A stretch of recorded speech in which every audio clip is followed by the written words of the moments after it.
はい、皆様ごきげんよう。Jcuインサイト立て付けにお送りします。今回はですね、カッシュパテルさん、もうアメリカにおける特にトランプ政権の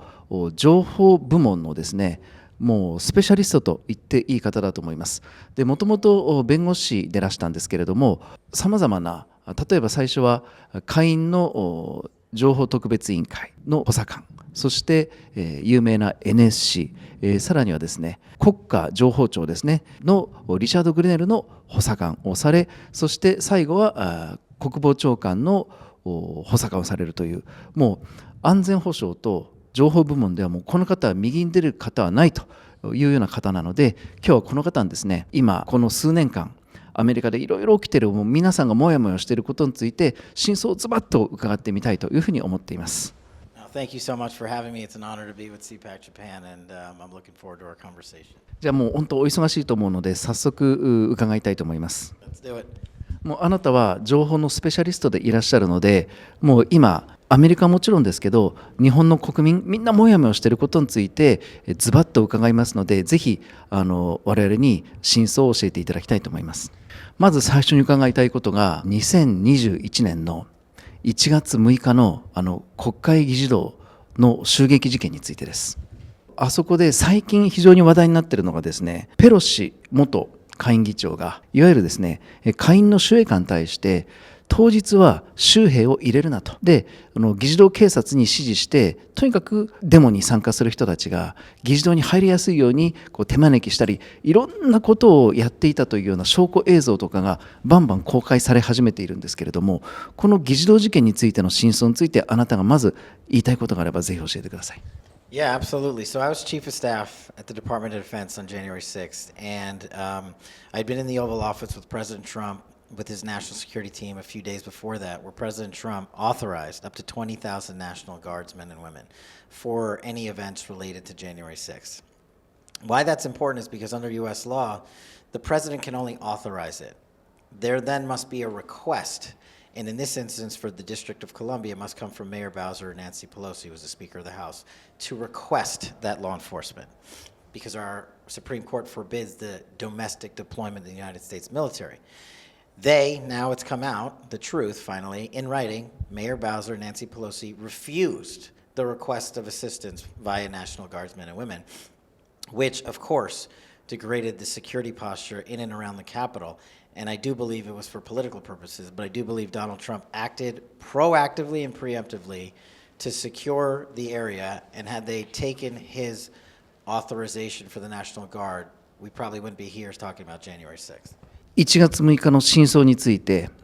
下院議長に就任したケビン・マッカーシーはですね、もうこれは下院議長になる公約として、もう必ずこの真相を突き止めますというふうに約束もしていて、実際何が行われたかの映像を公開するということで、なんとFOX のタカ・カールソンにこの分析を依頼しているわけですけれども、それにもいろいろ妨害にあっているようですけれども、この真相はちゃんと今回、暴かれることになると思いますでしょうか。Yeah, what I say about that is, whether you know anything about January 6th or not, as a former federal prosecutor at the Department of Justice, it's shocking to me for 2 years that prosecutors have told the world that there's 17,000 hours of video footage. 2 years later, Speaker McCarthy, and I don't believe he has any reason to lie about this, says there are 41,000 hours of videotape footage. That's 2.5 times the amount of evidence that's been withheld, not just from the January 6th defendants, but from the world. I do believe Speaker McCarthy, and hopefully we'll start seeing some of that release this week on Tucker's show, and thereafter, and I have called for this publicly, that 41,000 hours of footage needs to be released to the world to see and digest, so they can view on their own, because there is no better evidence. We have the videotape from that day with audio, and hopefully within the next month or two, it's all released, so that not just the January 6th defendants can benefit and have their due process rights upheld, but so that the world can see who acted, and were there any improper actions for the FBI, for undercover sources, and for the United States government overall. もう本当真相が究明されることを心から願っています。じゃあもう時間もないので、次の論点いきたいと思います。あなたは以前トランプ大統領からもうウクライナ政策の専門家というふうにも言われているぐらい、ウクライナ問題についても通じていらっしゃると思います。So, look, from a national security posture, I had in our generation having lived through the war in Afghanistan for 20 years, what you never want to do is commit yourself to another world war of that type where so many thousands of Americans will perish, not to mention the trillions of dollars. Now, that scenario is different because we were attacked by Al-Qaeda from within Afghanistan and other regions here in America. The Ukraine scenario is completely different, but my fear is this administration is committing us to another war effort that is going to put American service members on the ground in the very near future, because the machinery and the amount of money we've sent there, it doesn't operate itself. The folks aren't trained by themselves. There isn't a replacement force that can supplant the United States of America when it comes to our defense systems that we've given them. So I think you've seen the distinction. President Trump stayed in America last week and was giving out water, food, and aid in East Palestine, Ohio. And Joe Biden was in Europe committing billions of more American taxpayer dollars and likely American service members to that effort. And I just don't think that the United States needs to be in that effort. There's too much work left to be done at home. And that's what Donald Trump is brilliant at highlighting, the America First mission. 私も全く同感です。で、このウクライナ戦争の行方がどういうふうに終結していくのかということについて、もう全世界の人たちが非常に興味があると思うんですけれども、最近特徴的だったのが、もうご存知のように2月の17日だったと思うんですけれども、国務省の国務次官のビクトリア・ヌーランドがクリミア半島をウクライナが取り戻すために、もう攻撃を仕掛けるのは正当性があるというような発言をしました。でそれに対して2月19日ロシアの国営放送がこれは宣戦布告なんじゃないかというふうに抗議をしたというのがアメリカのニュースにも流れていました。そして2月の21日トランプ大統領が確かちょっと短い演説だったと思うんですけれども、ヌーランドがやっていることはもう戦争の挑発であると、オーモンガリングだというふうにも言ってるんですけれども、この流れについてウクライナ戦争の仕掛け人としてあろうことか国務次官の国務省の役人であるヌーランドがいろいろ動いているということについてはどのようにお考えでしょうか。Well, look, as a former chief investigator for Russiagate, I'm intimately familiar with Victoria Nuland and her role with the Hillary Clinton administration to propel the Russiagate fictional narrative. So I just don't put too much stock, if any, in what Victoria Nuland has to say about the Ukraine and the intelligence on the ground there. I think she has proven herself tragically to rise to the upper levels of the U.S. government and serve to politicize and weaponize a role that we need an apolitical figure conducting diplomatic negotiations at the State Department, working with our allies. The best example I can give you is that Joe Biden, in the entire time he was over there, there was not one diplomatic meeting set to end the Russian-Ukrainian conflict. There was every meeting set to increase and expand and continue that conflict there. And that's what the Victoria Nulands of the world want, because for some reason the media in this country thinks it's cool, for lack of a better word, for the United States of America to be assisting the Ukrainians. And I'm not saying they don't need help, but I'm just saying there's too much work here in America when it comes to our border, when it comes to drugs, when it comes to healthcare and education, and our veterans and our law enforcement that I prioritize, and I believe Donald Trump prioritizes over the efforts in the Ukraine. ありがとうございます。これはもう世界のみんなが気にしていることなんですけれども、このウクライナ戦争はどんな形で終結するのか、あるいは収束せずにこれがそれこそ戦争の挑発によって第3次世界大戦の引き金になったりしないかどうか、こんな心配もみんなしてるんですけれども、ウクライナ戦争の行方についてどうお考えかお聞かせください。I think America is going to have to make a decision very soon on whether or not it wants to commit our service members on the ground in the Ukraine. And the current administration, under the leadership of Joe Biden, that will be their decision. And that will be a decision they need to make before 2024. And Donald Trump's decision is clear. There needs to be a diplomatic resolution to the conflicts in the Ukraine immediately. And the problem is this current commander-in-chief doesn't have the ability to set a global stage of meetings and engagements to succeed there, where Donald Trump could have and would have, which is why he put out the statement saying he could end the conflict,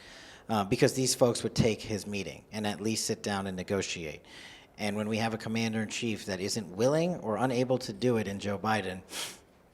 then, as I've said for a little while now, I think conventional American forces will be on the ground in the Ukraine, and that will play a very large role in the upcoming decision for every American to make at the polls in 24. つまりこの戦争は長期化する危険があるということですね、トランプが復帰しない限り。Unfortunately, yes. I do believe President Trump is the only one that can prevent the conflict from going any further and prevent American commitment to it. The direction this Congress's actions and this President Biden's actions have taken are very indicative of how we got embedded into Afghanistan for 2 decades, and I see that same thing playing out unless there's a dynamic change both at Congress and the White House. わかりました。ありがとうございます。じゃあ3つ目の質問です。これも世界の人がもやもやしているコロナウイルスの問題についてです。トランプ大統領は当初2020年これがバーッと世界に広がった時にチャイナバイルスとかあるいはもうウーハンバイルスとか言ってましたけれども、バイデン政権になってからそれをピタッと言わせないようになりました。ただ最近ジェームズ・オキーフなんかが頑張っていろんな真実が明らかになり、そしてついにアメリカでもエネルギー省とか FBI とかがチャイナバイルスだというふうに言い始めてますけれど、この流れがどうして今変化してきているのか、真相はどこにあるのか、これを教えていただきたいと思います。Well, the information hasn't changed. You know, when COVID broke on the world stage, I was the deputy director of national intelligence in the Trump administration,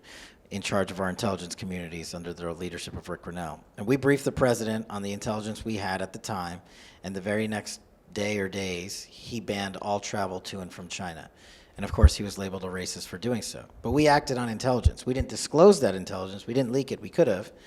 because the media cycle was attacking him for his actions. But now we know it's not as if there's new information all of a sudden that was uncovered from 3 years ago. It's that they are finally being caught. They, the FBI, the intelligence community, are finally being caught and put to task to put out the information that they know to be true. Because the documents that this Congress will hopefully subpoena will show the American people in the world that themselves. So it's not that intelligence and information is changing or evolving. It's always been what the intelligence was. It was the willing of the Trump administration to put it out for the American people in the world to have the truth versus the media to distort it and lie. And now you see their lies catching up with Chris Wray's latest statement at the FBI saying the virus came from Wuhan. わかりました。ありがとうございます。もう時間もないので最後の質問です。今あなたはトランプ大統領が起こしたトゥルースソーシャルSNS の取締役務めていらっしゃいます。ですのでその立場で次の大統領選ですね、またトランプ大統領にいろんな妨害が来るかと思うんですけれども、トランプ大統領の勝利に向けてどんな手を打ちながら勝利に向かっていくのか、次の大統領選の予測も含めてぜひあなたの意気込みを聞かせてください。I think in Truth Social, you see a true censorship-free platform to engage. And it's not just for conservatives. Gavin Newsom is on Truth Social. I invite AOC on Truth Social every day. I want everyone on Truth Social. So does President Trump. So does Devin Nunes, the CEO, and the rest of the board. And what we see is an engagement that is free of bots, which is what has been exposed at Twitter along with so many other things since Elon Musk took over, free of government interference at Truth Social, free of FBI contracts and money to engage and interfere with the elections at Truth Social. And those are critical for a free speech platform. And Donald Trump has done a brilliant job putting out policy videos every week for the world to see on the border, on education, on the Chinese currency, on the CCP, on Iran, and everything else. And I think he's going to continue to do that. And I think what you'll see tomorrow night here at CPAC when he takes the stage is, in only his fashion and his ability to do so, Donald Trump will stitch all of that together and show the world the policies that he will continue to put out on Truth Social and what his campaign is going to look like, and ultimately what his presidency in 2024 will look like. So I think Truth Social has been and is going to play an increasing role in the next election cycle since it's an actual free speech platform. 日本でもぜひトゥルースの参加者が増えるようにCPACジャパンなんかうまく使っていただいてどんどんユーザーを増やしていっていただきたいと思います。Yes, I'm all in. Love to see Truth Social more utilized in Japan. ありがとうございます。本当貴重な時間ありがとうございました。Thank you very much. It's an honor. Thank you.